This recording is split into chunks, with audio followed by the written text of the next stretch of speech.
The story begins in 1993. The protagonist, Joe Toussaint, is a very unpleasant man who has alcohol problems and is a nuisance to everyone. He decides not to attend his daughter's third birthday, so he feels no remorse. Instead of going, he prioritizes a business meeting where he displays his despicable behavior by inappropriately touching his client's partner. He is immediately rejected and exposed by the man. In short, everything went wrong for Joe. Then he walks alone through the city streets while drunk. At some point along the way, he decides to buy a trinket for his daughter from a street vendor. Afterwards, he knocks on the door of the bar frequented by his old friend Chucky. Upon seeing his friend, he demands that he let him in and give him a drink, but Chucky refuses since the bar is closed. Upset, Joe decides to leave. In doing so, he encounters a woman in the middle of the street, and it is there that his life changes completely. Shortly thereafter, the man wakes up in a bed where he assumes he had been intimate with the woman from earlier. He gets up to go to the bathroom and hears the sound of the shower. However, he quickly realizes that the woman has disappeared. He also notices white clothes and that the room is locked. As any human being would, panic takes over Joe, and he begs for help, but it doesn't work. Soon after, a tray of food slides through the pet door. He forces his head to look through the opening and pleads for a name that will set him free. Yet the person on the other side ignores him, forcing him into the room. Upon examining the tray, he sees that it contains some Chinese meatballs and a bottle of liquor. After some time, despite his frustration, he gradually resigns himself to being a prisoner. One day, when he realizes he can do nothing else, he decides to play with his little friend for a while watching an exercise video. At that moment, a white fog appears that leaves him frozen right there.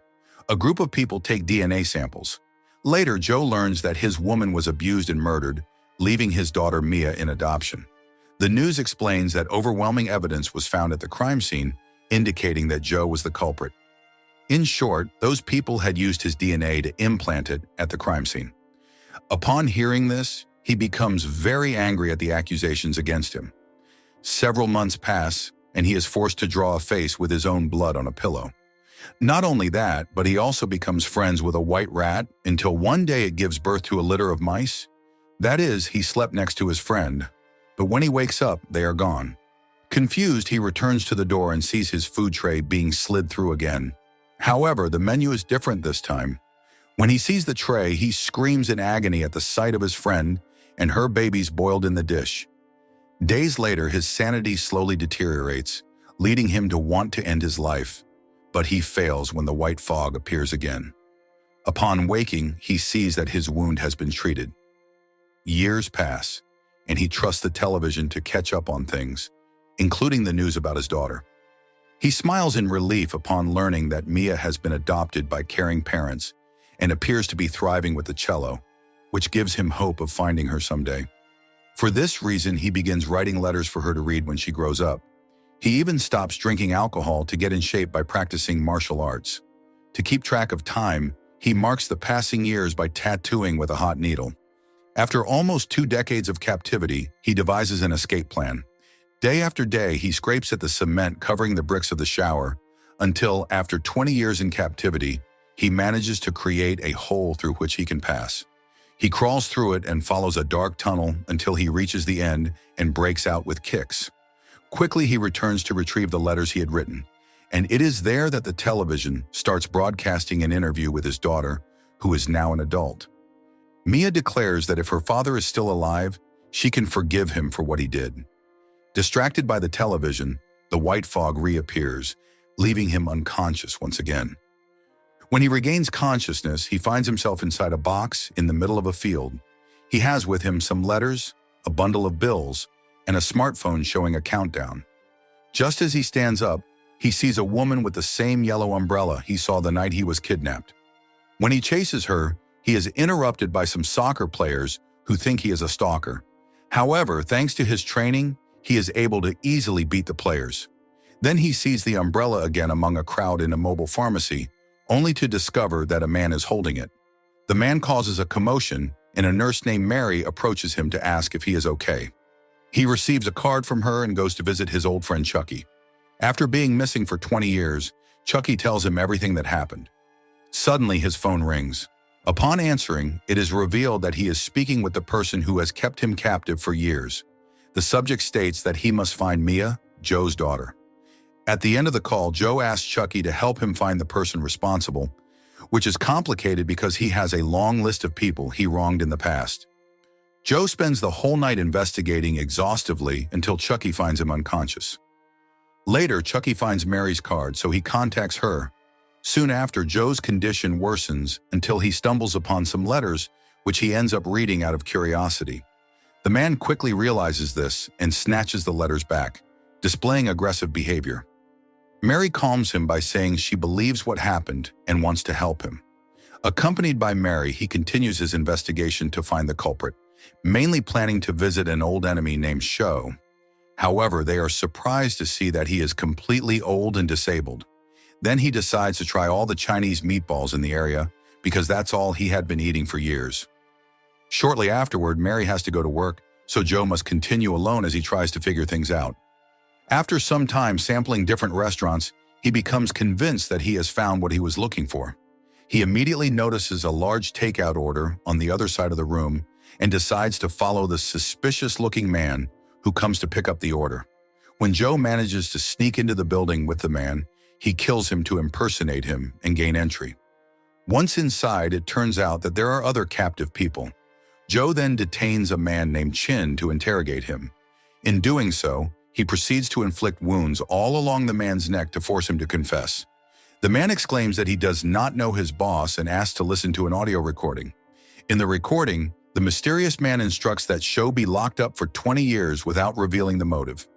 Meanwhile, a thug finds the receptionist dead, so he alerts the rest of his friends. Moments later, Joe is ambushed and forced to fight for his life. He demonstrates what he has learned over time by winning the fight. However, he receives a stab in the back and then collapses just outside the place. Soon after, he is picked up by a stranger who drops him off outside his friend's bar. For some reason, Mary and his friend later end up taking care of him. Joe scolds her and his friend while discussing how dangerous it is for her to continue helping him. Yet Mary remains determined to support him. Shortly afterward, Joe finds himself at the bar where he finally encounters the man he was looking for. The man speaks casually to him, which infuriates Joe, who tries to attack him, but he is defeated by his bodyguard. The bodyguard then proposes 2 challenges that Joe must complete in the next 48 hours. He must reveal his identity, and moreover, he must find out why the man kidnapped him for 20 years. If he manages to find the answers, the man promises him $20 million in diamonds, as well as a promise that Joe will commit self-harm in front of him. Before leaving, the man informs Joe that Chin and his men want revenge by attacking Mary.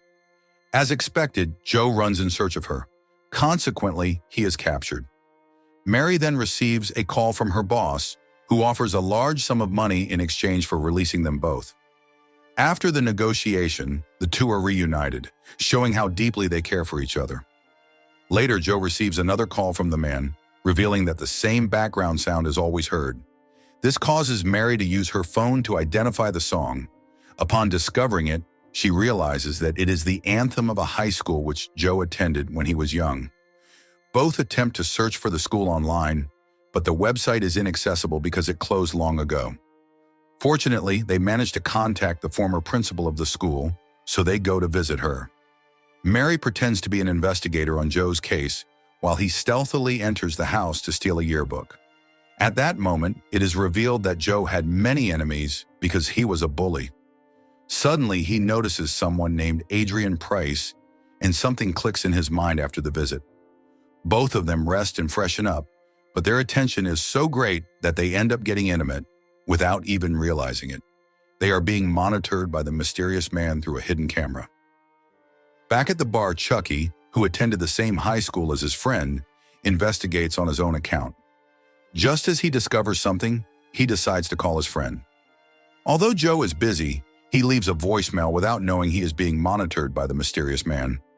During the message, the man becomes offended when Chucky speaks disparagingly about his sister, and he even manages to discover his identity as Dream Prince. Consequently, he decides to pay him a visit while Mary and Joe sneak into the school.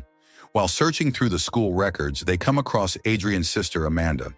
This name triggers memories in Joe of how he used to harass her.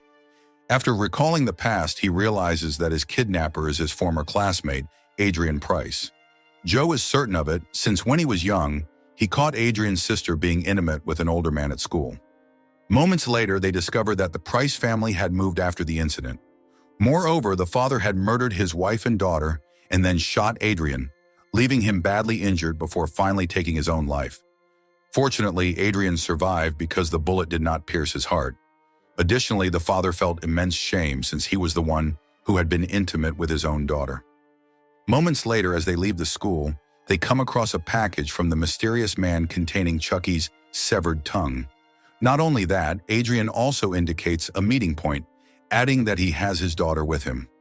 Fueled both by anger and by the desire to see his daughter, Joe decides to leave to meet the man. Mary tries to stop him for his own safety, but he remains adamant. Later, he meets with Adrian, and in doing so, he confronts his bodyguard, whom he ends up killing when they come face to face. At that moment, Adrian answers the first question about his identity. This triggers a flashback which reveals how Joe's past attitudes caused misfortune for the Price family. It is revealed that he had told the entire school that he discovered Amanda being intimate, and the family's father became so enraged that he saw it as a disgrace. For that reason, one day he decided to kill everyone before taking his own life. Fortunately, Adrian survived because the bullet did not pierce his heart. Moreover, the father felt immense shame since he was the one who had been intimate with his own daughter. Moments later, after leaving the school, Joe receives the 20 million in diamonds. Not only that, but he is also taken to a television studio where he finds out that the interview with his daughter was a hoax. Adrian had to hire an actress to impersonate her.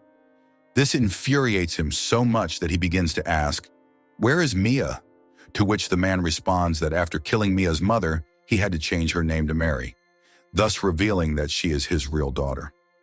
All along, Adrian had ingeniously orchestrated his plan to both imprison and release Joe, planning for him to spend time with his daughter, bond together, and eventually become intimate so that his old companion could understand the pain of Amanda and the Price family. For his part, Joe is disappointed in himself because of everything he has discovered. His companion remains true to his word since he carried out his revenge. Consequently, he performs the self-harm as promised. Sometime later, Joe leaves a farewell note for Mary along with the diamonds, in which he explains that they can no longer see each other because he has done something unforgivable and therefore must be punished. In return, Chin receives many diamonds, and Joe voluntarily returns to the room where he was held captive for 20 years. If you want interesting movie recaps, like, share, and subscribe to follow us for more movie recaps.